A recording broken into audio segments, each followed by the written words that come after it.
13 Juli, sekitar sebulan yang lalu, saya mengulas kekeliruan Ustadz Adi Hidayat ketika mengajukan teori Kapitan Patimura itu seorang muslim yang bernama asli Ahmad Lusi. Teman-teman, siapa yang menyampaikan pada Anda kalau Kapiten Patimura itu nama aslinya Thomas Patulusi? Nama aslinya itu bukan Thomas, tapi Ahmad.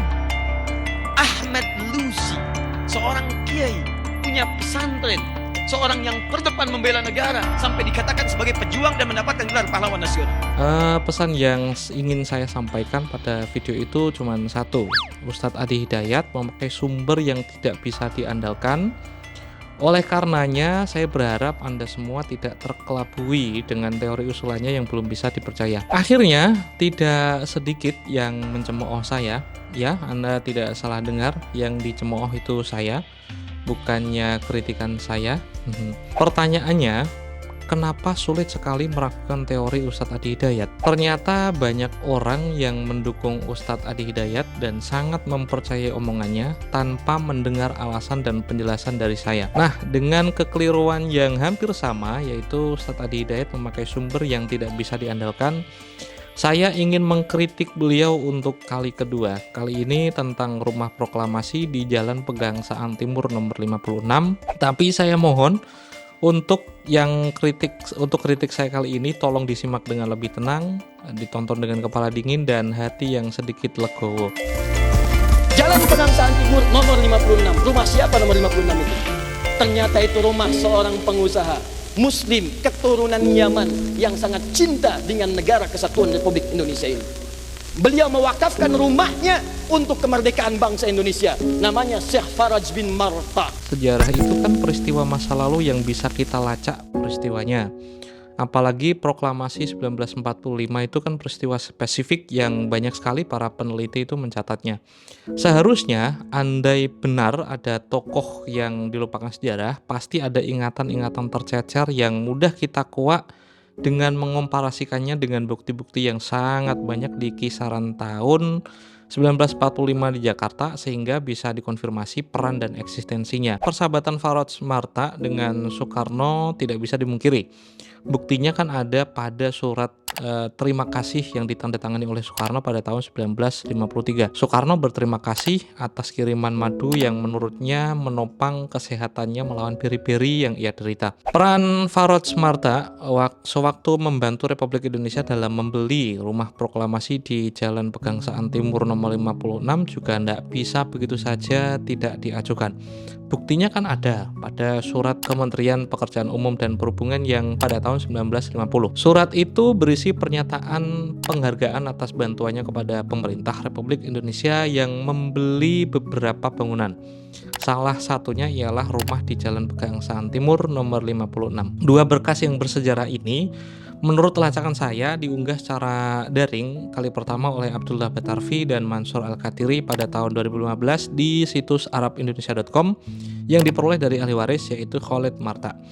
Faisal Assegaf pada tahun 2017 di situs albalad.co juga memperkuat cerita itu dengan rangkaian cerita yang aneh.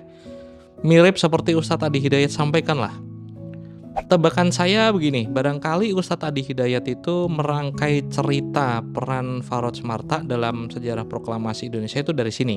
Dari rekonstruksi cerita Ustadz Adi Hidayat, kita diantarkan pada sikap patriotik Faraj Marta yang mengibahkan rumah di Jalan Pegangsaan Timur nomor 56 untuk proklamasi.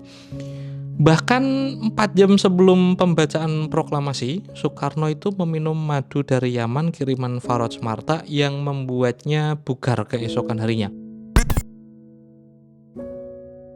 Masalahnya, ada rangkaian tahun dan urutan kisah yang terputus dari rekonstruksi cerita itu. Saat Jepang menguasai Indonesia atau Hindia Belanda waktu itu, Soekarno kan masih dalam pengasingannya di Padang pada tahun 1942. Jepang sadar ketika hendak menaklukkan sebuah negeri, mereka itu memerlukan dukungan para tokoh politik dan Soekarno ialah salah satu tokoh berpengaruh itu.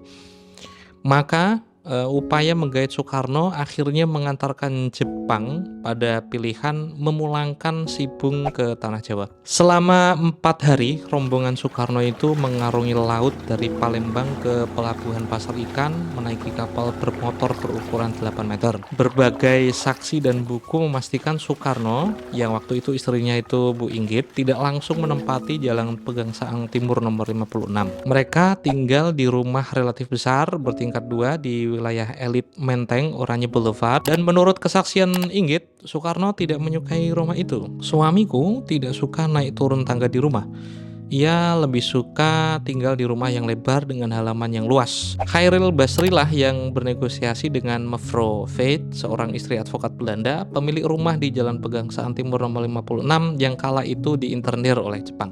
Dengan memberi penawaran ganti rumah yang kurang lebih sama di Jalan Lembang, seminggu kemudian Khairil Basri berhasil memenuhi permintaan rumah yang kelak dijadikan tempat mengumandangkan proklamasi itu kepada Soekarno. Ini adalah kisah yang bisa dideteksi oleh saksi kunci yang direkam para peneliti sejarah hingga dokumen-dokumen yang bisa tersimpan sampai sekarang. Dokumen itu ialah koran Batavia Nieuwsblad yang pada 10 Mei 1938, 9 Januari 41, 16 Januari 41 menginformasikan pemilik rumah di Jalan Pegangsaan Timur nomor 56 itu Mevrouw Veith.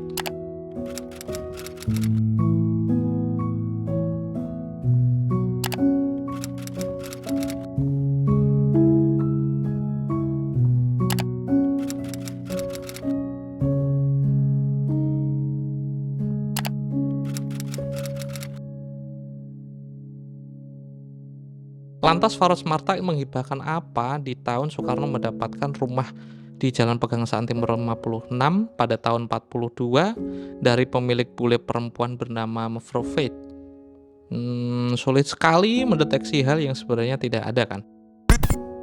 Surat yang diterbitkan Kementerian Pekerjaan Umum dan Perhubungan pada tahun 1950 adalah bukti pembelian bangunan setelah Soekarno hijrah ke Yogyakarta dan ibu kota dipindahkan ke sana. Madu dari Yaman yang disebutkan Soekarno dalam suratnya juga benar-benar faktual dan ada. Hanya saja bukti suratnya itu ditandatangani Soekarno sendiri pada tahun 1953. Bisa jadi ya, setelah membantu Republik dalam menopang pembelian bangunan penting di Jakarta, nama Faros Marta itu mulai dikenal oleh Soekarno. Kemudian kedua tokoh ini menjalin hubungan baik setelahnya. Dalam sebuah hubungan baik ya, tentu saja lumrah mengirimkan buah tangan dan berterima kasih, meskipun itu lewat surat. Bagi saya konstruksi cerita seperti ini jauh lebih masuk akal daripada Jalan Pegangsaan Timur itu dibeli Faros Marta dari orang Belanda, kemudian diwakafkan kepada Soekarno untuk menjadi tempat dikumandangkannya proklamasi kemerdekaan Republik Indonesia. Kenapa? Karena tahun pembelian dan bukti otentik Faros Marta itu terjadi sekitar tahun 1950 dan 1953 atau 5 tahun setelah proklamasi Indonesia. Ini Pak Menjangantor, saya Romuald Abbas, sampai jumpa.